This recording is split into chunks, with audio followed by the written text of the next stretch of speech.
Brought to you by TechnoSpark 20 series smartphones.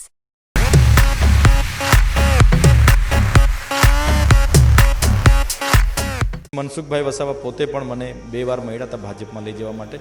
Amit Shah સાહેબ સાથે phone પર વાત કરાવતા હતા, મેં વાત નથી કરી. એટલે છોટુભાઈએ ભાજપના ઈશારે એમના દીકરાને ઉમેદવાર બનાવ્યા છે. એક દીકરાને ભાજપમાં મોકલી દીધા છે. એટલે શાહના 4 વખત ફોન એમની પાસે આવ્યા હતા. મેં કીધું હતું કે આટલું દબાણ છે, ઓવેસી સાહેબની પાર્ટી છે, અમે એમને વિનંતી કરી તો અમારી વિનંતીને એમણે માન્યતા આપી કે ગ્રાહ્ય રાખી. ક્ષત્રિય સમાજ માટે જે બફાટ એમના મંત્રીશ્રીએ કરી છે તો નિમ્ન કક્ષાની છે, અમે વખોડીએ છીએ. આવું નહીં થવું જોઈએ. પણ અમે ડર્યા નથી, અમે લડીએ છીએ ને અમે ડરતા નથી આવા લોકોથી. નમસ્કાર દોસ્તો, ગુજરાત તકની ટીમ ભરૂચ લોકસભા કવર કરી રહી છે અને અત્યારે અમે છીએ વાલિયામાં. વાલિયાની આ જમીનનો અલગ ઇતિહાસ રહ્યો છે, પરંતુ હું આજે જે વ્યક્તિ સાથે વાત કરવાનો છું એ વ્યક્તિ કોઈ નવા નથી. સોશિયલ મીડિયામાં રોજ તેમના વિડીયો વાયરલ થતા રહે છે. એ પછી આદિવાસી સમાજને લઈને વાત કરવાની હોય કે ભરૂચ લોકસભા બેઠકને લઈને વાત કરવાની હોય, એ હદ સુધી વાત પહોંચી છે કે તમામ લોકસભા બેઠકમાં આ વખતે 2024માં ભરૂચ લોકસભાની ચર્ચા એક અલગ જ થઈ રહી છે. મારી સાથે ચૈતરભાઈ વસાવા છે. ચૈતરભાઈ વસાવા, આપનું સ્વાગત છે. ચૈતરભાઈને આપ ઓળખો છો ને, આપણે ઘણી વખત વાત પણ કરી છે ચૈતરભાઈ સાથે, ઇન્ટરવ્યૂ પણ ઘણા થયા છે ચૈતરભાઈના. આ એક અલગ ઇન્ટરવ્યૂ, અલગ વાત કરવાનો પ્રયત્ન કરશું, કારણ કે ગણતરીના દિવસો હવે મતદાનને રહ્યા છે. ચૈતરભાઈ, પહેલો સવાલ તો એ છે કે અમે અહીં આવ્યા, લોકો સેલ્ફી લઈ રહ્યા હતા ચૈતરભાઈ સાથે. લોકો કહી રહ્યા છે કે ઉગતો સૂરજ ચૈતર વસાવા. શું કહેશો પહેલા તો તેની વિશે? હા, એટલે લોકોમાં અમને લઈને એક કરણ છે. લોકો આવી રીતના જ અમારી સાથે અમને પ્રેમ કરે છે, અમને આશીર્વાદ આપે છે અને આમ ગળે ગળા મિલાવીને બધા મળે છે. દીકરો માને છે, ઘણા યુવાનો મને મિત્ર માને છે. તો ભલે આજે અમે ધારાસભ્ય છે પણ ક્યારે અમે મોટા નેતાની જેમ નથી રહ્યા. બધા લોકોની સાથે આવી રીતના હળતા મળતા રહીએ છીએ, એટલે લોકો બધા સ્વીકારે છે. ચૈતરભાઈ, હવે ખરાખરીનો જંગ આવી ચૂક્યો છે. જે દિવસોની રાહ જોવામાં આવી રહી હતી, જેની તમે પણ રાહ જોતા હતા, બસ હવે મતદાનને ગણતરીના દિવસો બાકી છે. અને આ ગણતરીના દિવસોમાં ચૈતરભાઈની તૈયારી શું છે? ચૈતરભાઈ હવે શું કરવાના છે? ને ખાસ કરી જે આદિવાસી વિસ્તારમાં છેવાડાના ગામ છે કે જ્યાં સુધી લોકોને પહોંચવું પણ, ત્યાં આદિવાસી વિસ્તારોમાં ચૈતર વસાવા કઈ રીતે પહોંચશે? તમે જોયું હશે, શરૂઆતમાં ગઠબંધનમાં મારું નામ જાહેર થયું, તરત જ મારે સ્વાભિમાન યાત્રા મેં કાઢી હતી. 21 દિવસ ભરૂચ સંસદીય વિસ્તારમાં ફર્યો છું. ત્યારબાદ મેં મારી તમારો દીકરો તમારે દ્વારનો કાર્યક્રમ હતો. એ દરમિયાન પણ અમે લગભગ 301 ગામમાં હું 15 દિવસ દરમિયાન ફર્યો છું. સાથે હમણાં પણ મારા જનસંવાદના કાર્યક્રમો ચાલે છે, ડોર ટુ ડોરના કાર્યક્રમો ચાલે છે, બજાર કેમ્પેનના કાર્યક્રમો ચાલે છે.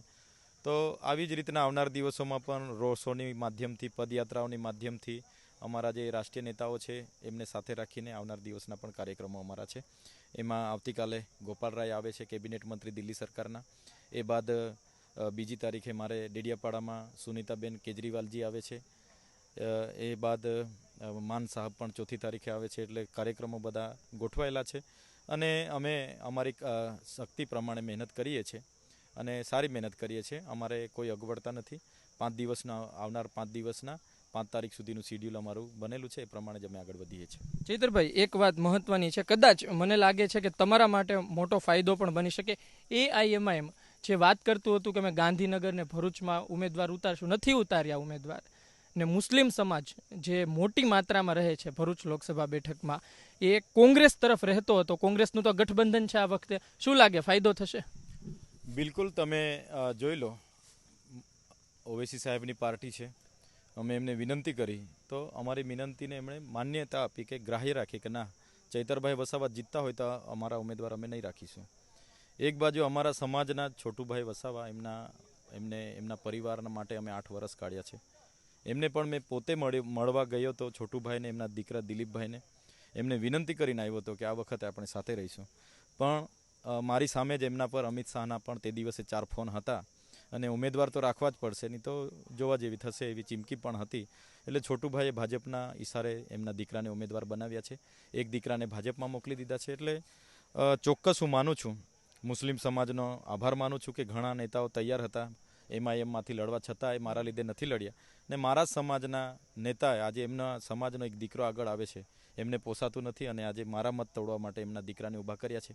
પણ કંઈ વાંધો નથી, આદિવાસી સમાજ પોતાનો મત જીતનારને આપશે. હારનારને નથી આપવાનો.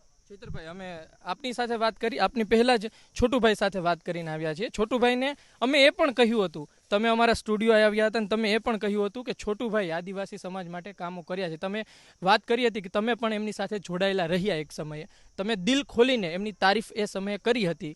પરંતુ અત્યારે જ્યારે અમે એમને કહ્યું કે ભાઈ ચૈતરભાઈએ તો આ કહ્યું હતું, એ કહે છે કે એ ચૈતરભાઈ ખોટા નથી, પરંતુ ચૈતરભાઈ જે પાર્ટીમાં છે એ પાર્ટી આદિવાસીની નથી, એટલા માટે જ હું આદિવાસીની પાર્ટી લઈને આવ્યો છું. હવે આપ આદિવાસીની પાર્ટી લાવવા પાછળ રાજકારણ છે કે ભાઈ ચૈતર વસાવા જીતવો ના જોઈએ, એ મૂળ હેતુ છે? મૂળ હેતુ ચૈતરભાઈ વસાવા જીતવો ના જોઈએ એ જ છે. છોટુભાઈ વસાવાએ બી તો ગઠબંધન આમ આદમી પાર્ટી સાથે કર્યું હતું, અને અમે તો સામેથી એમને મળવા માટે હમણાં ગયા હતા. જ્યારે દિલીપભાઈનું એલાયન્સ કરવાના હતા એના 2 દિવસ પહેલાં જ હું એમના આશીર્વાદ લેવા માટે ગયો હતો. દિલીપભાઈ પણ હતા. ત્યારે વિનંતી કરીને આવ્યા હતા કે આપણે તમારા જે મુદ્દા છે એના પર જ આપણે કામ કરીએ છીએ, અને સરવાળે આપણે તો ગુજરાતના લોકો માટે, આદિવાસી સમાજ માટે કામ કરવાનું છે. તો હું કરી શકું છું, તો તમારે મને સહકાર આપવો જોઈએ. તો આવનાર દિવસોમાં તમારો વ્યક્તિ આગળ આવે છે સમાજનો, પણ એમને લાગે છે ત્યાં સુધી ભાજપનું એટલું પ્રેશર હતું. મને એમણે તે દિવસે બતાવ્યું હતું. અમિત શાહના 4 વખત ફોન એમની પાસે આવ્યા હતા. મેં કીધું હતું કે આટલું દબાણ છે એટલે અમારે વોટ તોડવા માટે પણ આ કરવું પડશે, નહીં તો અમારા પર ઈડીની રેડ થશે, આવી બધી વાતો એમણે કરી હતી. ચૈતરભાઈ, એક તરફ તમે જો અમિત શાહ હોય કે પછી આરએસએસ હોય, રાષ્ટ્રીય સ્વયંસેવક સંઘ, કે પછી આમ આદમી પાર્ટી હોય, એને છોટુભાઈ એક અલગ શબ્દોથી બોલી રહ્યા છે. કદાચ એ શબ્દ મીડિયા સામે કે ના બોલવા જોઈએ, પણ એ શબ્દોથી એ બોલી રહ્યા છે. બીજી તરફ તમે કહી રહ્યા છો કે એને ફોન આવે છે. એમનું સ્ટેન્ડ શું છે એ ખબર નહીં. સ્ટેન્ડ એકદમ ક્લિયર છે. મહેશભાઈને પણ છોટુભાઈએ જ ભાજપમાં મોકલેલા છે, અને દિલીપભાઈને પણ આદિવાસીના મત તોડવા માટે જ ઊભા રાખ્યા છે. એમાં કોઈ ગુપ્ત વાત નથી, લોકો બધા સારી રીતે જાણે છે. પરમ દિવસે અમિત શાહ આવ્યા અને એમણે કીધું કે ભાઈ તમે કેમ ઘરે બેસી રહ્યા છો, મહેનત કરો. એટલે તાત્કાલિક પરમ દિવસે અમિત શાહની સાથે વાત થયા બાદ તુરંત એમણે શિડ્યુલ બનાવી દીધો, અને આજે લોકોની વચ્ચે પ્રોગ્રામ બનાવીને જઈ રહ્યા છે. આખું ફંડિંગ ભાજપ કરી રહી છે છોટુભાઈને. ચૈતરભાઈ, આપ વ્યસ્ત છો પ્રચારમાં, પણ આ પ્રચાર વચ્ચે મારે હજુ 2-4 સવાલ પૂછવા છે કે મુમતાઝબેનને તમે કહેતા હતા કે મનાવી લેશું, પરંતુ હવે મુમતાઝબેન ચૂપ છે, જોવા નથી મળતા. તો શું માની શકાય કે મુમતાઝબેન હવે માની ગયા છે અને ચૈતર વસાવા સાથે જ રહેશે? મુમતાઝબેન સાથે ટેલિફોનિક વાતો અમારી થયા કરે છે. એમના પારિવારિક કારણોસર આજે એ દિલ્હીમાં છે, આવી નથી શક્યા. પણ ચોક્કસ મને વિશ્વાસ છે કે મારા પ્રચારમાં એ જોડાવાના છે. અને અમે જે સપન હિંમતભાઈ પટેલ સાહેબે અહીંયા જોયું હતું, એ સ્વર્ગીય હિંમત પટેલ સાહેબને આ સીટ જીતીને અમે એમને શ્રદ્ધાંજલિ આપીને એમનું સપનું અમે પૂરું કરીશું.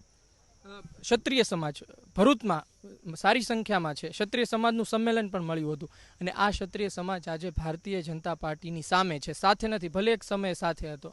હવે આ ક્ષત્રિય આંદોલન જો ચાલ્યું 7 તારીખ સુધી, મતદાનના દિવસ સુધી ચાલ્યું, અને જો કોઈ પરિણામ ના આવ્યું, અને અત્યારે તો એ લોકો કહી રહ્યા છે, અમે એમની સાથે વાત કરી કે અમારી માટે ચૈતરભાઈ ઓપ્શન છે, તમને શું લાગે છે, મોટો ફાયદો મળશે? જે કિંગ મેકરની ભૂમિકા હશે એ ક્ષત્રિય સમાજ નિભાવશે? તમે જોયું હશે, અમારા સમાજે ભૂતકાળમાં પણ ક્ષત્રિય રાજા રજવાડાઓ સાથે રહીને ખૂબ યુદ્ધો લડ્યા છે, અને અમારી સેનાઓ હતી.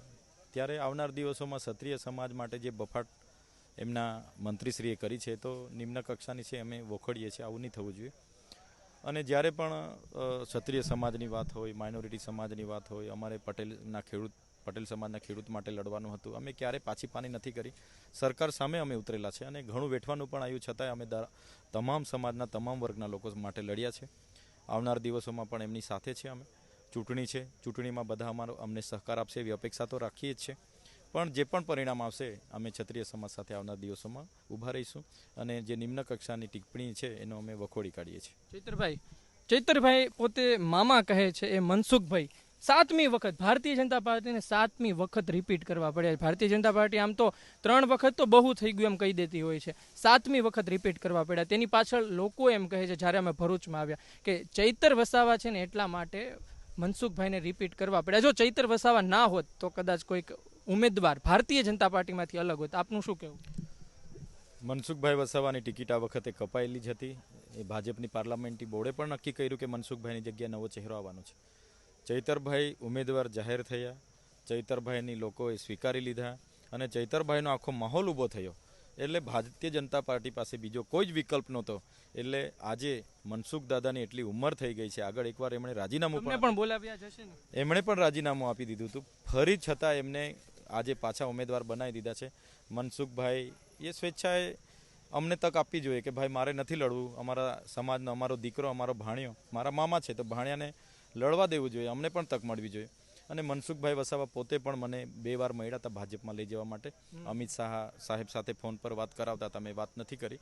CR પાટીલ પાસે પણ એમના નેતાઓ અહીંથી 2 થી 4 વાર મને ટેબલ ટુ ટેબલ બેઠાડ્યા હતા. એમણે પણ મને પહેલાં તો લોભ લાલચ આપી હતી, પછી તો તંત્ર મંત્ર યંત્રનો ઉપયોગ કર્યો તો, સામદામ દંડની પણ વાત કરી હતી. પણ અમે ડર્યા નથી, અમે લડીએ છીએ ને અમે ડરતા નથી આવા લોકોથી. અમે નોકરીમાંથી ભણેલો ગણેલો છું, નોકરીમાંથી સ્વૈચ્છિક રાજીનામું આપીને વ્યક્તિ છું અને રાજનીતિમાં અમે લોકસેવા માટે આવ્યા છે. એટલે આવનાર દિવસોમાં પરિણામો જે પણ આવશે પણ સમાજ માટે અમે લડવાના છે. અને ભાજપની જે આ નીતિ છે એની સામેની લડત છે, વિચારધારાની લડત છે. અમે ક્યારે એમની સામે ઝૂકવાના નથી. છેલ્લો સવાલ ચૈતરભાઈ, અમે ભરૂચમાં આવ્યા, ભરૂચ એક આમ સારું પ્રાકૃતિક જોવા મળે, તમને વન જોવા મળે, પણ એક વાત એવી છે કે ભાઈ નેટવર્ક વ્યૂ જાય છે, ઉદ્યોગ ઓછા, રોજગારીના પ્રશ્ન. છોટુભાઈ આ જ બાબતને લઈને કહી રહ્યા હતા કે ભાઈ રોજગારી નથી. હવે ચૈતરભાઈ જે પ્રકારે પ્રચાર કરી રહ્યા છે, જે પ્રકારે લોકો એને સમર્થન આપી રહ્યા, ચાલો માનીએ કે ચૈતરભાઈ જીતીને આવે છે, ચૈતરભાઈ શું કરશે? ભરૂચ માટે શું કરશે? આદિવાસી સમાજ માટે શું કરશે?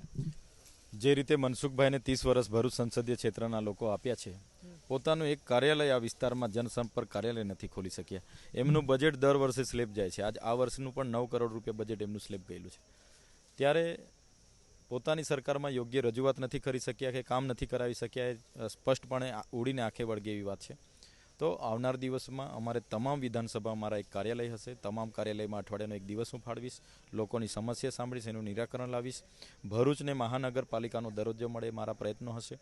નર્મદા નદીના કાંઠે રિવરફ્રન્ટ મળે મારા પ્રયત્નો હશે. આ વિસ્તારમાં ભ્રષ્ટાચાર નાબૂદ થાય, દારૂબંધી અમલ થાય, સાથે સાથે આ વિસ્તારમાં સારું શિક્ષણ મળે, પૂરતા શિક્ષકો હોય, યુવાનોને GIDCમાં કાયમી નોકરી મળે, એ મારું પ્રાધાન્ય હશે. આદિવાસી સમાજના જે જળ જંગલ જમીનના જે પ્રશ્નો છે, વર્ષોથી સંવિધાનમાં પ્રાવધાન હોવા છતાં આજે પણ નથી મળતું, એના માટે હું લડીશ. ખોટા જાતિના પ્રમાણપત્રો જે લોકો લઈને બેઠા છે એના માટે હું લડીશ. નર્મદાનું પાણી આદિવાસી વિસ્તારમાં મળે, ઉકાઈનું પાણી આદિવાસી વિસ્તારમાં મળે, એના માટે હું લડીશ. અને તમામ બાબતો જ્યારે પણ આદિવાસી સમાજની વાત હશે, UCC બાબત હશે કે મણિપુર બાબત હશે, એના માટે પણ હું લડ્યો હતો. આ વિસ્તારમાં બંધનું એલાન હું પોતે આપીને તમામ લોકોનો સહકાર મને લીધો હતો. તો આવનાર દિવસોમાં બી અમે લડીશું, એમાં કોઈ બેમત નથી.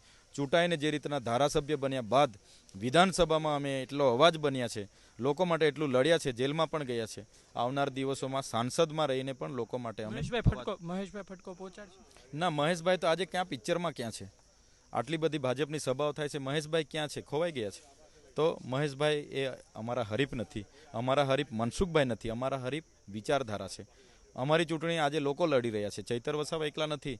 અહીંયા તો હજારો ચૈતર વસાવા આજે મેદાનમાં છે. ત્યારે આ ચૂંટણી અમે જીતવાના છે અને સારી લીડથી જીતવાના છે.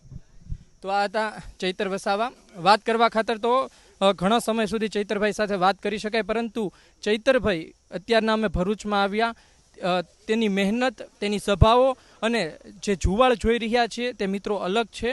પરિણામ આવશે ત્યારે ખબર પડી જશે. દૂધનું દૂધ અને પાણીનું પાણી. પરિણામમાં ખબર પડી જશે કે આ જે પ્રચાર હતો સાચો હતો ખોટો હતો. લોકો આવે છે તો મત આપે છે કે નહીં, તમામ વસ્તુ ખબર પડી જશે. પરંતુ જ્યારે ગ્રાઉન્ડમાં આવીએ છીએ, જ્યારે લોકોને મળીએ છીએ, જ્યારે તેની સાથે ચર્ચા કરીએ છીએ, ત્યારે સાચી પરિસ્થિતિ ખબર પડતી હોય છે. અને અત્યારે એ પરિસ્થિતિ જોવા મળી રહી છે. ચૈતર વસાવાનો જુવાળ જે આદિવાસી ગામડાઓ છે, જે સિટી દૂર કરતા જે વિસ્તારો આવે છે, જોરદાર જોવા મળી રહ્યો છે.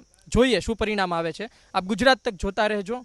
ભરૂચ લોકસભાની અને તમામ ગુજરાતની એ પછી પરિણામ હોય કે પછી એ પહેલાંની તમામ અપડેટ આપને પહોંચાડતા રહીશું. મને આપશો રજા. નમસ્કાર.